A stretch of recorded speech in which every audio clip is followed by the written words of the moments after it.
Well, it goes without saying that I'm extremely excited for 2.4 and Cardathea and Lupa especially. I'm really excited to check out the story cinematic Dawn Arrives and also Against the Tide. Here we go. Also, I'm a little under the weather, so if it seems like I'm low energy, that's why.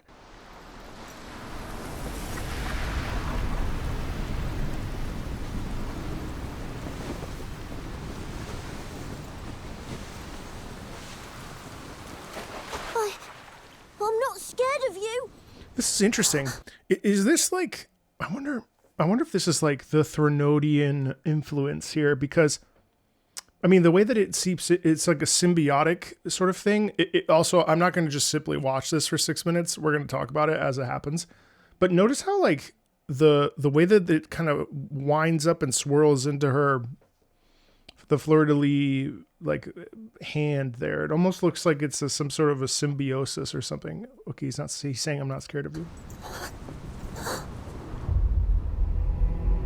Once upon a time, a wicked Also, hold on, this is low. dragon ravaged the land, leaving rubble and ashes in its wake. Despair loomed, yet a lone armored knight rose up, riding a white horse. He wielded... Oh, really? We've heard this dusty old story 1,000 times. Did you notice, first of all, whoa, this looks like old-time Florence. Wow. That's amazing. So, did you notice that in this little corner, the bum, ba, ba, ba, bum, ba, ba, ba, bum, not only do you get the horse marching right here, but also it talks about the lone armored knight, the lone hero, and you get the strong strings, and you get the sharp percussion, the rhythmic percussion with the brass. Rose up, riding a white horse. He wielded... I love that. And then we kind of get snapped back into reality. That's really cool. But do you notice how like that's such a heroic thing? I think that's obvious. I don't need to tell you that, but I just like to point out these little details that make the music really cool to me. Like just being like, that's the knight, the one person willing to stand and fight against this, you know, the Dirge Dragon, essentially. It's so cool. Really? We've heard this dusty old story 1,000 times. Boring. It's a wonderful story. Aww. Thank you. But it's fallen out of favor these days. No one cares about a knight's tale. Best be heading home, young lady. Oh! Oh my god, is this gonna be the Dark Tide? Oh! It's her backstory!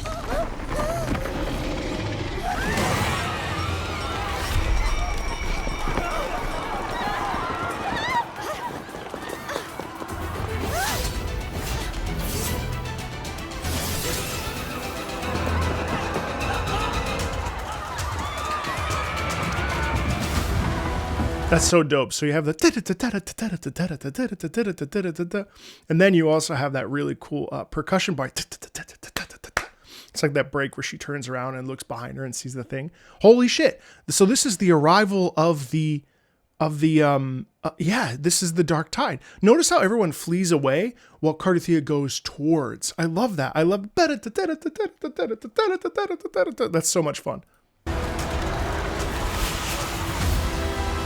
Wait.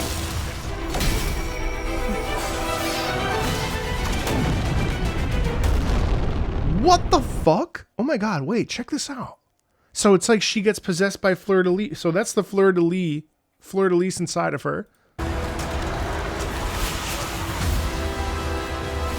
Yeah. What is this? And then she gets like oh my god, this armor. Well, because she becomes fleur-de-lis. I'm sorry. This is when they merge the two. Oh god, the white. The black and white. Oh my god. Holy shit.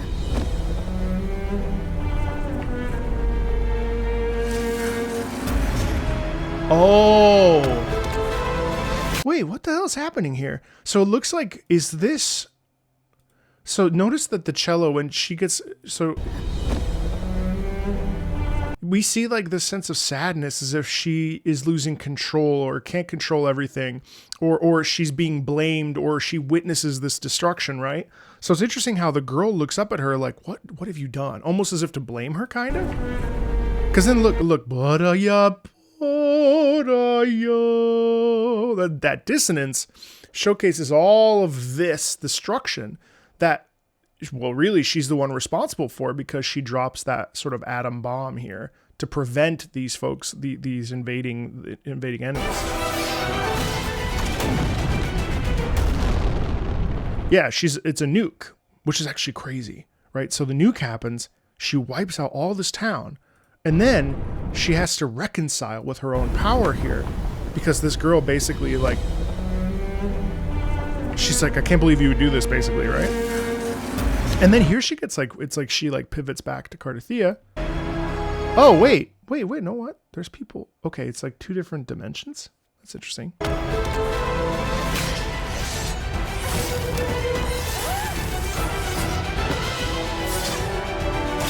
I love the tension in that music, of course.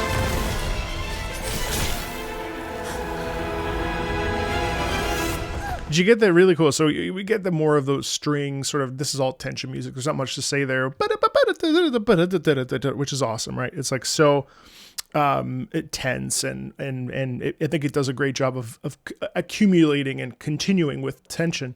But then what's really interesting is that here we get this moment where she looks up and we get that feeling of the chorus. The chorus kind of picks up when she looks up, which is so awesome.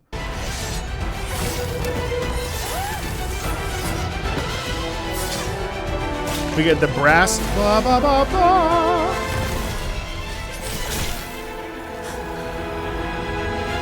And in a way, the slow motion tilt is almost like this like heavenly apparition, right? Almost like she's the savior. You know, it's cool. And so this is obviously allegory for her.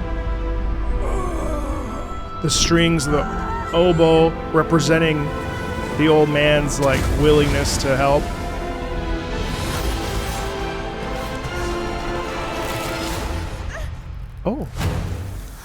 Oh. Okay, so this is certain of this path. You know well what that power heralds. Nothing but overwhelming fear. You know, this reminds me a bit of, wow, first of all, holy crap, I love the shift into the piano. Amanda also has this incredible rich, like noisy, sort of ghastly sound. Not ghastly like bad, but, sorry, ghostly sound, which represents the sort, do you really, like this ethereal, it reminds me very much of a Gollum-Smeagol duality in there, where there's this kind of like, this leaning into, you know, 2 different consciousnesses, even though there's one whole conscious, which is really cool. But I love how there's a huge shift. And so obviously Cardathia naturally lends herself to wanting to go to help. But then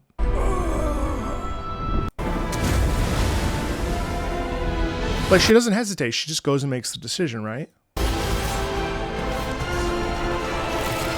But this is brilliant work. First of all, like the thorns, very much leaning into like crucifixion. You know, whenever I see thorns, I always think of Jesus Christ. And I think of like the relationship there and the crown of thorns and what that represents in like larger media. But then listen how it pivots, the hand out reaching, and then see, this is cool because it could have gone into that slow piano right away, but instead it actually goes into a thunk, thunk. It's almost fear and terror almost. It's almost like as if Fleur-de-Lis is coming in and saying, you know, well, she does say, do you really want to do this? But there's actually a quality there of fear for Cardathia. So they're both at odds. And the you know, there's a dynamicism. There's a dynamic there of master and servant almost, or it feels like there's a dynamic of, you know, well, there's clearly a power struggle at the very least. I love this. And then the piano is as if to say like, no, I have to help them. That's from Cardathea's perspective rather than Fleur-de-Lis's perspective. Are you certain of this path? You know well what that power heralds. So I think this is a warning sign because obviously the dark tide is coming, this massive tidal wave, and she goes and eventually looks at it. But it's like, you know what that power heralds, where it's like if you invite more of this, you become the thing that they will fear, right? So this is really, this is amazing. This is her entire backstory, basically, or at least that specific moment in time that we've been sort of teasing about since the beginning of 2.0. Nothing but overwhelming fear. It's almost like the big sister, but there's something sort of cunning and conniving about this too, which is really interesting. The harder you strive, the closer the storm. Only restraint will light the way forward. So better to let them die. The name Cardathea is long forgotten, lost to time. Ah, so this is... Do you wish to lose your future as well? Fear is to be expected. But fear is all it is. Blood? Okay, I saw someone mention that there was blood in this. Be expected. I actually love this because, so as we see the thorns press into the skin, what we end up getting here is the imagery of persistence. You know, we all have our own crosses to bear individually. We all have the things that we struggle with in our lives that will make us feel like this. And this is a great visual representation of those thorns that pierce us. And it's our responsibility to stand up against fear, which is really difficult to do. And it often can feel worse than this, and say, you know, I'm going to stand up and accomplish what I'm setting out to do, you know? But fear is all it is. To let it stop me is an excuse. I find this interesting because, first of all, we're moving into this, like, we're getting into some power of friendship stuff here with this tune, but also it's beautiful because there's this beautiful moment where we are embracing both identities as one, which I find really powerful. And it's like, I will not let myself stop in the face of adversity, right? And that's why we start to hear this like sort of positive tune come out of it. If I embrace it, I will break free.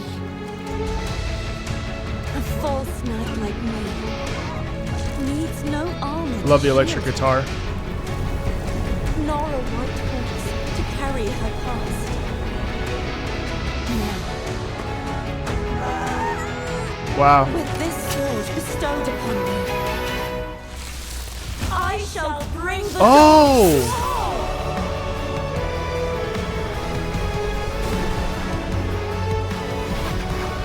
Oh my god, I love this the anime style. Whatever Oh my god, path goosebumps, what the hell? Whatever future calls. It's the three swords. Oh my god. Now on, Oh my god. every moment ahead. Oh my god. Forever be free of the abyss. Oh my god.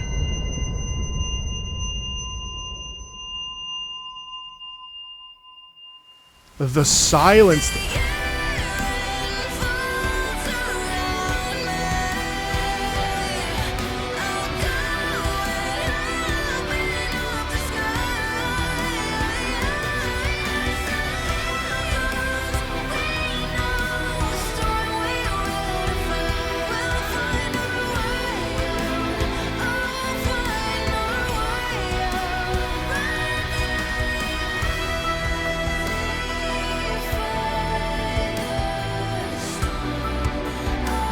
Oh my god.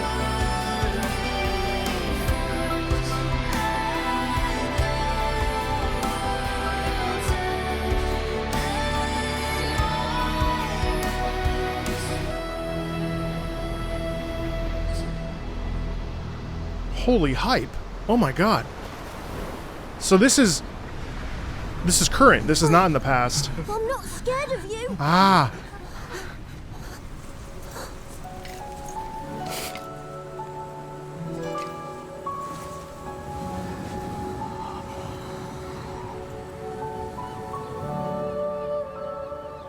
I love that. The distant vocals go out and oh my God, that's so good. Wait, oh man, that's awesome. Holy crap. Wait, we got to go back just a little bit. Oh my God, that's so cool. Okay, so this is the present moment. So that's Fleur de Lis to Cardathia saying like, really, we've already done this before. You know where this path leads, because she was blamed for the dark tide and whatever. I guess this is some sort of like referential thing and not actually a dark tide, but I love oh my God. Okay, wait, we got to go back. So first of all, this is incredible. When she pivots and changes, and first of all, we see the boy with the courage, which is awesome, right? Now, check this out. With this sword, Obviously, they have the bond. I shall bring the dawn to all. She says, you know what, who cares? I'm not going to let anybody get in my way, including myself, from bringing the dawn for all, for being the thing that I'm supposed to be, you know? The resonator, the sentinels, you know, what I think I said it right. Anyway, the lore escapes me there for a second. You know what Jinshi is. It's the same thing. So I mean, it's just so insanely cool that. Oh wait, also now it's also dope because there is no sentinel. So she's actually acting of her own free will away from the god that she is like attached to. Even cooler.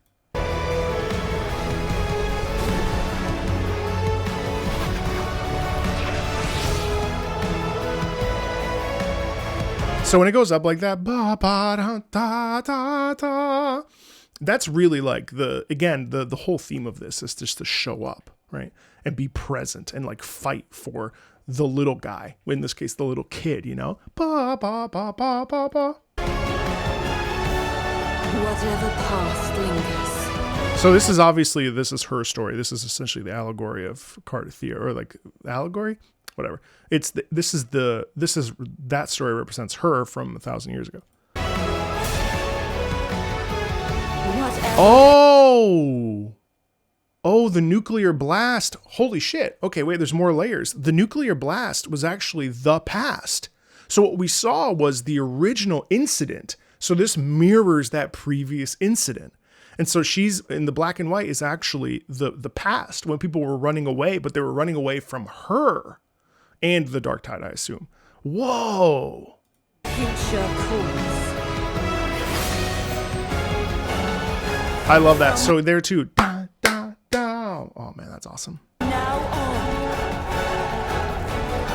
on. The chorus doubling. Shall forever be free of the abyss. Love the echo on her voice. That's so fucking cool.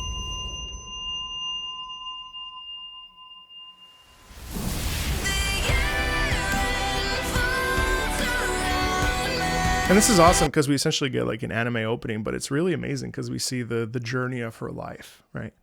And like what it means for her to step into herself and to be not only Cardathia, but also Fleur de Lis, and what it means to be the Sentinel's resonator, and what it means to be powerful, and what it means to, you know, act in service of others. And I just love also vocally, there's so many cool things. I'm just going to talk about two things just to spare the video being too long, but also love how here we have this very much high upper register.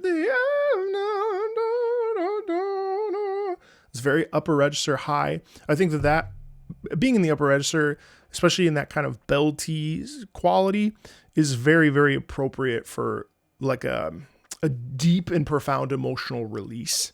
Really releasing the sound, especially in that upper register and that particular singer's range, really effective.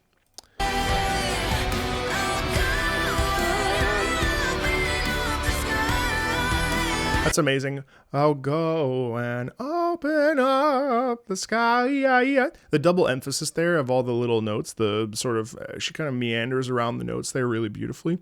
That is such a terrific and meaningful thing to do because it re-emphasizes, the sentence is, I'll go and open up the skies, right? But when we add all the melisma, which is what that is, kind of sliding around each note, what we end up doing is providing a stronger sense of conviction vocally and also emotionally. through that vocal movement. Because you could easily go and open up the skies. That sounds good. But like, listen to how different it is. Open up the sky. Especially when she goes up, sky.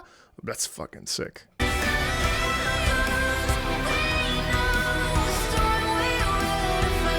And see, and that's cool too, because the line is, as the gale grows, which is going up in the upper register, the gale of wind is growing. So we're going up in the upper register. It's really good word painting here.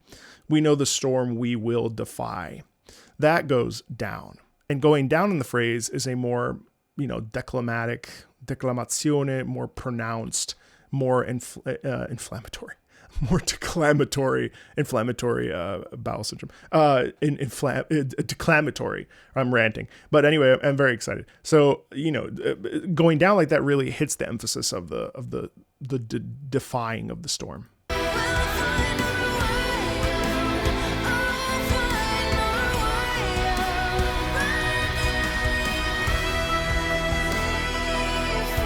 Into the eye goes up.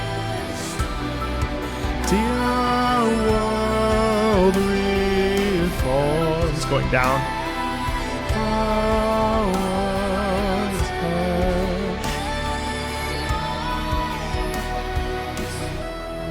Blooms. That's amazing too, because an iris, a beautiful flower, right in the heart of the storm, even though all that crazy stuff happened, in the heart of the storm, an iris, a fragile flower, blooms.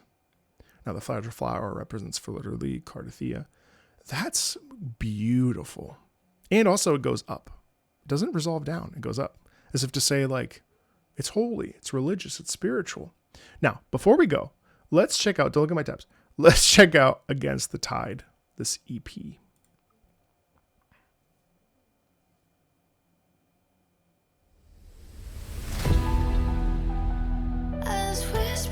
Oh, it's a whole new song. This is the full track. Love the whispered. The gale being the dark tide, essentially. Nice echo.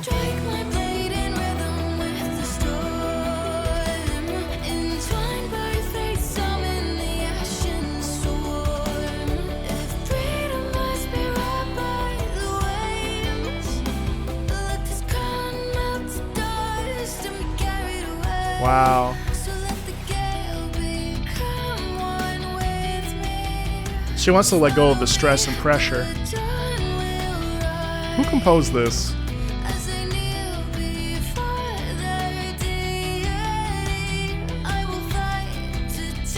Heike. That's the artist.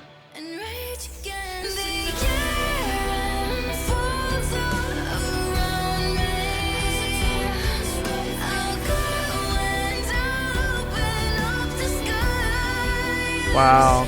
See, that's more impactful the second time.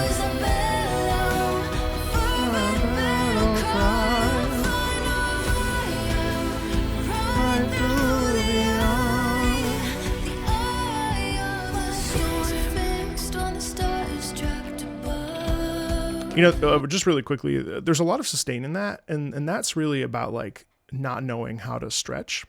And wanting to navigate something, but encountering a lot of difficulty with it, which is why we kind of, in the lyrics and in the way that it's written, we're keeping up a forward momentum, but not moving around in pitch too much. Because when we move around in pitch a lot, what we're doing is we're indicating different emotions and moods, right? If we go up, it indicates something. If we go down, it indicates something. But staying the same pitch, to me, represents the idea of a constant. And whether it's a constant difficulty, a constant, excitement, a constant positive, whatever it is, having a consistent note structure actually lends itself to sustaining an emotion, right? Something really cool and a little detail there.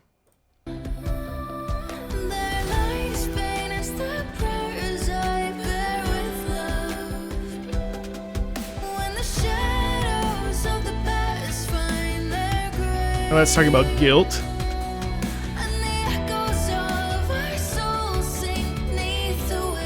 Water is a big representative of Cardothea.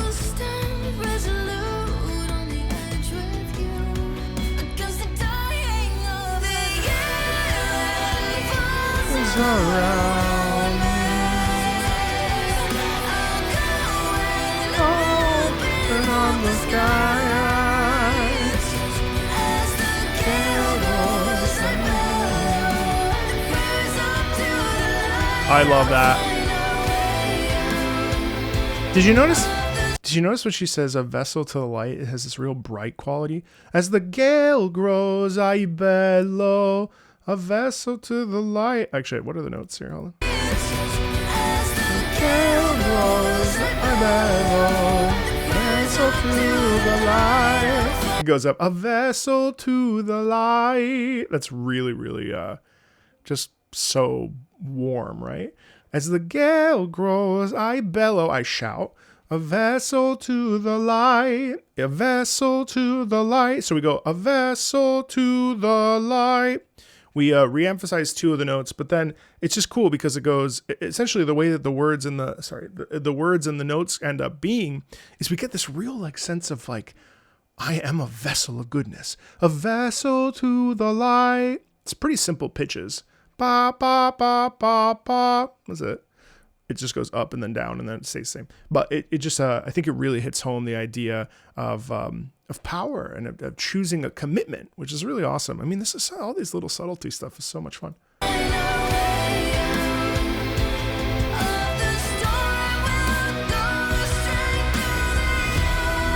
Nice, just da da da da da da da tension. Wow.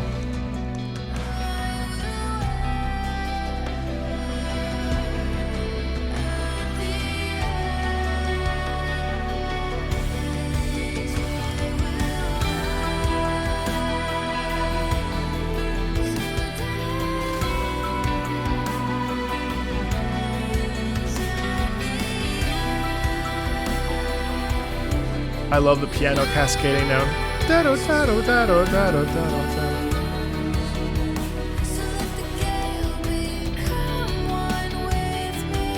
seat. The dawn will rise. I love that. As the gale, da da da da da da. That's really like that moment in the lower register. Also, there's a bit of a breath in the sound. That really is like, oh man. This is a cross I have to bear. It's what I mentioned earlier. It's really funny. Till before the day, I will fight to turn the tide. The air falls around me. I'll go and open up the sky. That's awesome. Oh, the storm we will defy.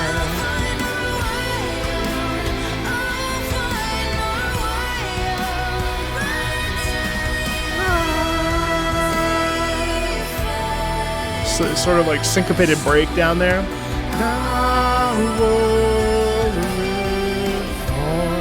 Nice.